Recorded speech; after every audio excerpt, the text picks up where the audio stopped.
ngasi phongkiba tongan tongan ba pauche sing amadi social media gi pausing gi update buduna laksari ahan bada maru oiba pau ngasi September gi 13 Prime Minister Narendra Modi lakadaba numita Kuki Student Organization Sadar Hills na Kuki Black Day ni lauthokre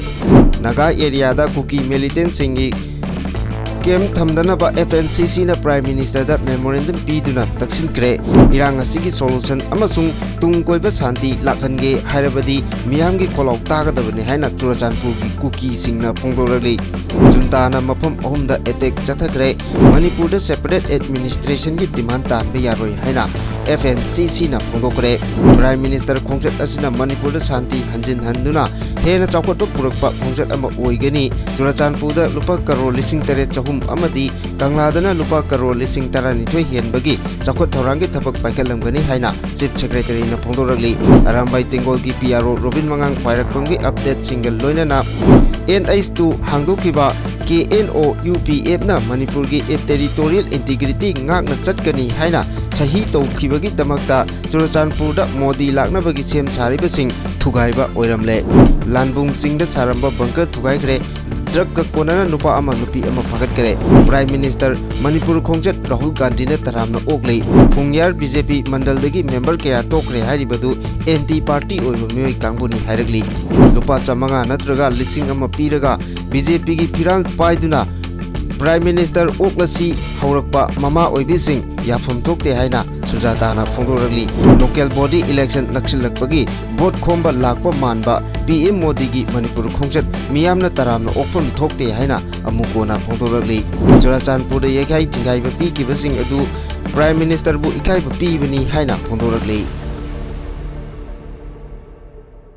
ngasi September 13 Prime Minister na Manipur da lakani haina thaurang tawringai marak asida Kuki Student Organization Sadar Hills na numit asibu Kuki Black Day haina lauthokuna laikidraba Kuki family kayagi imungda solidarity amasung ikai kumnaba utuna palan thorom pangthokadori Kuki Student Organization Sadar Hills ki Department of Information and Publicity na thokiba chirol amagi matung inna Kuki Black Day palan thorom asiga mari lainana Kangpokpi district lairiba government office government amasung private school amasung college sing pumdamak full day holiday lauthokuna thorom asi pangthoknaba khanghali institution khuding makna numit asi ikai khumnaba utpaga loinana thorom asi pangthoknaba khanghalakli KSO Sadar Hills ki volunteers singi maikaidagi institution singna thorom asi pangthokpra haibadu mapung phana monitor tawgani karigumba thorom asi pangthoklamdabadagi pamdaba thodok sing tholakpa tarabadi institution sing aduna maduda tholakpa apafatagi daita pumba masana pujagadabani Kuki Students Organization Sadar Hills na madugi daita amata lawroi miyamnasu numit asi day of prayer haina palan pangthoktuna laikhidraba victim amasung makhoigi imung manungda solidarity amasung ikai kumnaba utnaba khangalakli hairi marak asida Congress President ke Meghachandrana Prime Minister Narendra Modi gi Manipur khokchat asi peace amasung justice plan sing watpa icham chamba khongchat amani haina phongdokre Nagagi lamda Kuki militant singi designated camp sing thamnaba center lenga ki thoram khudakta handokpinaba Foothill Naga Coordinating Committee FNCC na memorandum ama BJP gi National Spokesperson Samit Patra gi khutangda Prime Minister da pisinkre FNCC gi maikaidagi Prime Minister da pisinkiba memorandum aduda Kangpokpi district ki manung channa Naga ipa ipuna thambiramba lamkhai gi manungda lairiba kharam wifi je thamulon amasung Chejangda Kuki militant singi designated camp sing thamnabagi lenga ki thorang khudakta handokpinaba Prime Minister da taksin khibani haribo wafam sing asi ningsingba thoktraba matamdagi yalomi naga singna khundaduna mirol kaya da lakli adubu su agreement makhada leiriba Kuki militant singna hariba nagagi lam manungda thambagi ayaba piba haibasi nagagi territorial customary amadi institutional right ta singnaba ama oirakani masida natana administrative rehabilitation gi mingda nagagi lambu makhoina enclose tawrakani hainingi Jaujangtek Kotlen Kotjim Kharam Wifi Harauthel Lailon Wifi Khunku Kuki Molhoi Tingkang amasung Chennai hariba nagagi ipaipu singi lam manung asida Kuki militant sing group sing asina illegal केम्पसिंग साजिल्लक्तुना नगागी मिचम मियामगी मथक्ता हिंसागी थोंग कया चथदुना लागली मिलिटेंटसिंग असिना अफबा खुलाइसिंग पाइदुना फुटहिल एरियादा लेरिबा नगा मिचम मियामदगी सेल मुनबा नमदुना टैक्स थियनबा ड्रग ट्रैफिकिंग अमसुंग नार्को टेररिज्म आर्म स्मगलिंग लोइनना मिफा मिपुनगी थबकसिंग चथरी हाइनसु मेमोरेंडम अदुदा पल्ली कुकी मिलिटेंटसिंग असिना नगागी लम ओइरिबा कोटलैंडगी हराउथेल फावबा चयोल अमगी मनुंगदा निंथौकाबा युमजा किचा अमसुंग इराई नुमिता रोड ओपनिंग पार्टी सेमदुना फोंगना चथोक चसिन तौरी मखोइना अफबा मखलगी खुलाइसिंग पाइदुना फोंगना गाड़ी तोंगदुना चटपदा सेक्यूरिटी फोर्सना करिसु तौदना तुमिना येंगदुना लेरी मतंग असिदा हाइनिंगबा वाहंगदे असिगुंबा मिलिटेंटसिंग असि फादुना लोगी ओइबा order ngakpagi thabak karigi lengakna lokottabano haiba wafamsu thamlakli makhatana futil naga coordinating committee FNCC gi maikaidagi manipur da tokaiba lengak amagi demand yaba ngamloi mathakta pankreba kangpokpi district ki naga area da kuki militant singi camp thamnaba khongtang khudakta lepkodabani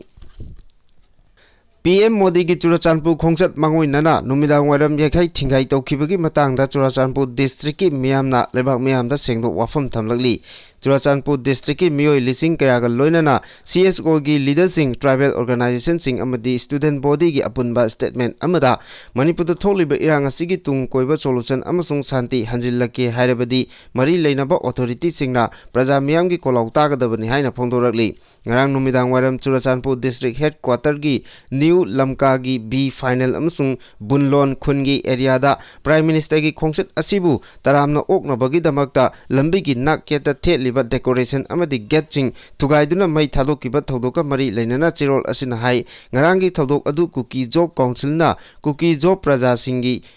वाफम Singh तारमदना government का national highway number 2 दा free movement याहनखिबा अमदी कुकी जो फुरुकी umbrella body अमा ओइरिबा militant group Kuki National Organisation अमसुंग United People's Front की लुसिंगबा सिंगना मखोइगा तौनरिबा सु ऑफ ऑपरेशन की एग्रीमेंट अदु सांगदोक हनबदा मखोइगी जस्टिस फंगनबगी दमक मणिपुर की टेरिटोरियल इंटीग्रिटी सोखललोय हाइबगी वाफम सिंह अदुबु यानिंगदबा फोंदोक्तुना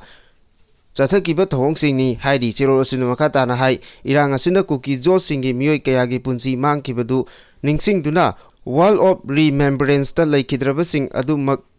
खिंदुना कोफिन कया थमकिबा अदुबु लौथोकलगा मफम अदुदा लुहोंगबगी डेकोरेशन तौबगुम थमलिबा असिना खुसाउनरबा कुकी जो प्रजा सिंगी थमोइदा नुंगनांगबा अमदि छाउंग हनबा फावले मरमदि कुकी जो मियामना इरांग असिदा लैखिद्रबा मियोयसिंग अदुगी दमकदा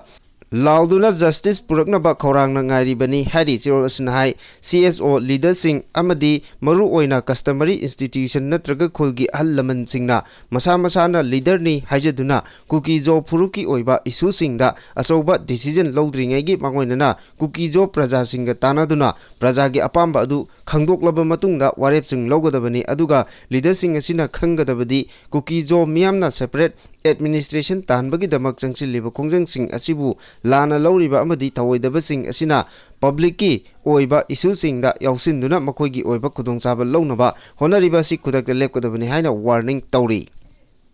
Myanmar gi military junta na Arkan state ka lona ba Mekwa Bago amadi IAR Wadi region da Pakistan attack chathakre military operation command ki makhada light infantry battalion sing sijinaduna mafam ahumda akan mamongda attack chathabada Arkan army gi mioi 35 sire Arkan army na phongdokibagi matung ina Mekwa region gi khungang amada military junta gi lamni hubudra rom hatkibaga loinana masing yamlaba khulai kaya marum phangba ngamle Arkan army na hanadagi kudum chanduna leiba Mekwa region da military junta na masing yamlaba lamni sing thajinduna attack chatharakpadagi nakal ani akan mamongda khut thonakibani hauji phawbugi oina Arkan army na control tawriba Arkan state junta gi lanmi amata changba ngamdri adum oinamak junta gi lanmi kaya marumdi Arkan state ta changsinnaba honari Manipur da separate administration ki demand tanba yaroi naga gi lam oiriba kharam baifei je khamilon amasung sijang da kuki militant singi designated camp sana ba thorangi khongpham handok piyu amadi naga singna khundariba mafam pumna makta kuki khulai paiba militant sing chalhan khigadabani haina futil naga coordinating committee na prime minister da taksin kre Prime Minister Narendra Modi gi Manipur gi khongchatta Churachandpur da chatuna lupa crore lising taret chahum gi senpham oigadaba tongan ba infrastructure project kaya foundation stone yunglaba matungda Kangla da laktuna IDP sing unaba amadi lupa crore lising taranithoi gi senpham oigadaba chawkhat thorangi thabak paikhatlamgani haina Chief Secretary Punit Goel na phongdokre wafam asi All Secretariat ki conference hall da pangthokiba paugi mifam amada mahakna phongdokibani mahakna hai Prime Minister Narendra Modi gi khongchat asi Aizawl dagi Manipur tamna lakani loinana numiyungba matung pung 12 minute 15 chatpa matamda Churachandpur da thungani adugi matung IDB sing unagani amadi lupa crore lising 800 gi senpham oigadaba tongan ba infrastructure project kaya gi foundation stone yunglaba matung miyamda wa ngangani hairi masigi matung tarakpada nungthil pung 2:30 rom tarakpa matamdana Imphal gi Kangla da thunglaga loinana IDB sing unagani amadi lupa crore lising 12 gi oigadaba tongan ba development project kaya sangaramgani masiga loinana Manipur gi border state ama oibata natana India gi Act East Policy gi Central Pillar Number ama oibakak natana South East Asia gi gateway amasu oiriba asigumlaba lamdam asida shanti hanjilakpa haibasi hingsa gi thabak thoktaba khak natana laiminariba miyamgi marakta nungsiba amadi thajaba lehenba mathau tai haiki Maka tarakpa Arambai Tengol gi update da PRD adum laini MLA minister singna aikoi gi thikadar laina vote lepakani na kirakpadagi mapal gi company singda achau ba project sing sinathoklu adum project sing adu achau sing adu mayang singna pining bani PR leiradi kusi tore matol thoe mayang na thadaba sel moida amuk hangatle masi sangna chatpa pambadagi ni phatri se ji janaba chatpa kangbusini haina update piri September gi tang 13 numidang pung 8 rom taba matamda Churachandpur town da Prime Minister Narendra Modi laknabagi sem saribasing kuki singna yekhai thugaiba flag amadi poster kaya singthaduna mai thabagi thawong kaya chathakiba adu kuki jo council na kuki miam tanaramdana National Highway to Imphal Dimapur lambi hangdoktuna free movement yahankiba amadi kuki su militant singi umbrella body ama oiriba KNO amasung UPF na Manipur gi territorial integrity kahendana thamgani haina Ministry of Home Affairs ka agreement sign tawnakiba adugi mayokta chathaki bani haina 27 plus lakh peoples of Churachandpur na thadokpa chirol amana hairi Manipur Police ki Kangbuna sing amasung tamani gi mapon singda chatharakpa search operation da Kangpokpi district ki Laimakong police station gi manung channa leiba lambung singi sarukta ain kaina saramba bunker sing sidoktuna mangan kare Manipur Police ki pauna makata na hai Thobal district ki Lilong police station gi manung channa leiba Lilong usoi pokpi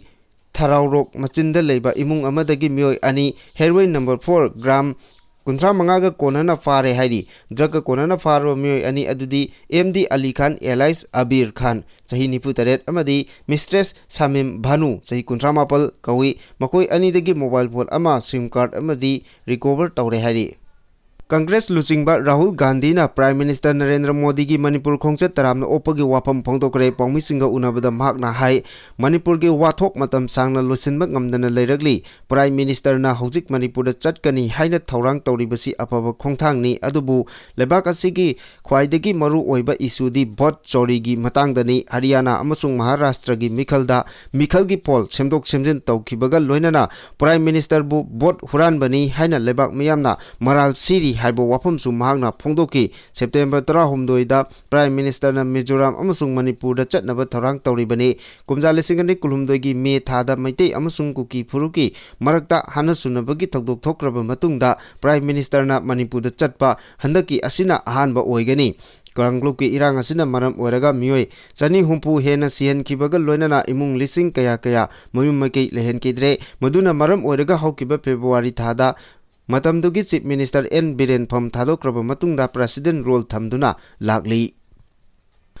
Fungyar BJP Mandal amasung Morcha gi executive ni haina claim tawjaba kharana Prime Minister gi Manipur khongchat ki mangoinana BJP Fungyar Mandal dagi resign tawre haina phongdokiba adu miyamna lana lamjingbani makoi sing adu hana dagi anti party oina thabak tawba miyoi singni haina Fungyar Assembly constituency da BJP gi mirep oikiba ani abung simre haupsanna phongdokre ngachonmi Ramsang koba amana lead tawraga Fungyar BJP Mandal dagi miyoi 95 primary membership dagi resign tawre hariba sing adu haukiba sahi lising ani kunitoi gi assembly election gi matamdagi hauraga party gi mayokda thabak tawba miyoi ngaktani hariba sing aduna mikhal aduda party gi official candidate pu support tawbagi mahuta rival party singda phongna campaign chataduna BJP gi pandam asibu mapangal solhannaba honaduna lakpa miyoi singni hari hariba sing asina adugi mathakta disciplinary action lokhatnaba mahaki maikaidagi English ani kunitoi gi March 13 BJP Manipur Pradesh ki presidential da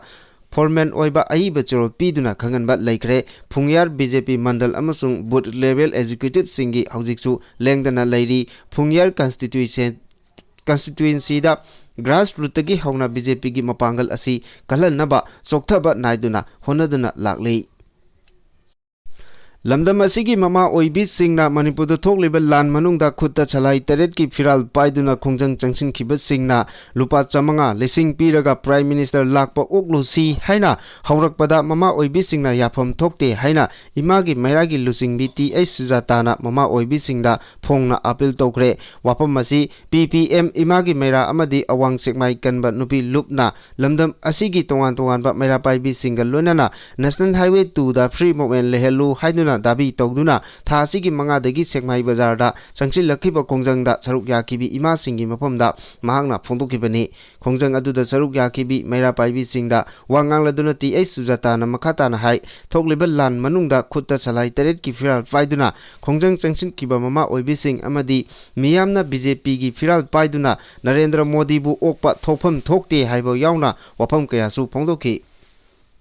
State asida lisingani kolumdoi me ahumdagi thorakliba irang ngasi tha kunipal rom sujilaklaba asida manipurda miyamna warusinama puraknaba kayarak haijaduna lakiba adubu tabidana asuk kuiba matam asida laklaga handak ikhang khanghodana marik chumba maram amata pidana India gi Prime Minister Narendra Modi na ngasi manipurda lakani hariba asi All Manipur United Club Organization amuko masiga chatminariba lupsingna saruk yaroi mahaki khongchat asi manipur miyamsu taramna okpham thokte haina amuko gi president Lando Luangna makhatari wapam asi Kwakaithelda leiba amuko gi office da pangthokpa paugi mifam amada phongdokibani mahakna hai manipurda sahi ani hena thokliba irang asida thokiba wathok lanthok kaya adu manipur miyamna ngasi su ningsingduna leiri asuk kuiraba matam asida miyamgi wakat tasinadana lakpa miyamgi thawaigi mamal khangdaba amadi lamdam asigi yelomi oiriba maitei singna ipa ipu singna ngaktuna thambiramba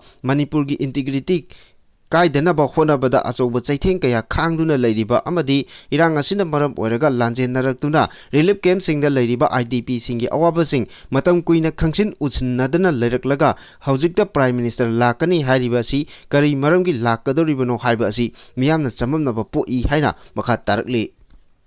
Churachandpurda Prime Minister Narendra Modi lakpada oknaba sem saduna thamba leiteng sing mei thaduna mangan tahan kiba singi matakta chenaba singi matakta akanba action lokot kadabani haina Shiva Sena Manipur Pradesh na demand tawrakpaga loinana thaudok adu akanba mongda yaningdaba phongdoragli Imphal gi Babuparada leiba Shiva Sena Manipur Pradesh ki office da paumisinga unabada party asigi state president M Tombina phongdokpada PM Modi gi Manipur khongchat ki mangoinana Churachandpurda PM gi horde amadi festun ba leiteng sing thugaiduna mangan kiba asimak prime minister da ikaiba pibani prime minister da ikaiba piba haibasi manipur amasung lebak miyam da ikaiba piba gumbani manipur gi yelomi nataba myanmar da gi changsilaktuna leisin kiba lebak ki mayok da leiba mioi kangbu asida senthang piba gi mahuta IDP singi yaifanaba ahenba senthang oina pibiu haina taksilli Makha tarakpa aroiba pauda miyamna private school na hena phai haibagi wakhal thadoknaba honasi haina khemchanna phongdorakli Board of Secondary Education Manipur na loba high school leaving certificate exam lising ani kun manga da mai paklaba Singamakha High School gi mahiroi sing taramna opagi thoram ama Singamakha High School Facilitation Committee na sinduna Pangtokre Thoromaduga Mari Lainana Chief Guest Oikiba MLA Y Khemchan Haikibada Singamakha High School asi matam amada phibam yamna phatana mama mapa oiba singna macha amata school asida thaning lamde adubu mahangna MLA hek pairakpadagi school asigi oja singna kanna honarakpadagi hojikti school asi mahi masing yamna tamle mahiroi masingsu yamle lengaki maiki degisu school asigi higher secondary oibage ayaba piraktuna school asigi infrastructure sengotpagi thabak haure thabak sing asi hek loibaga class 12 fauba tamba yaragani miyamna private school na hena fai haina riba khalliba wakhal asi thadoktuna lengaki school sing hena chakhut minanaba honasi haina phongdokhi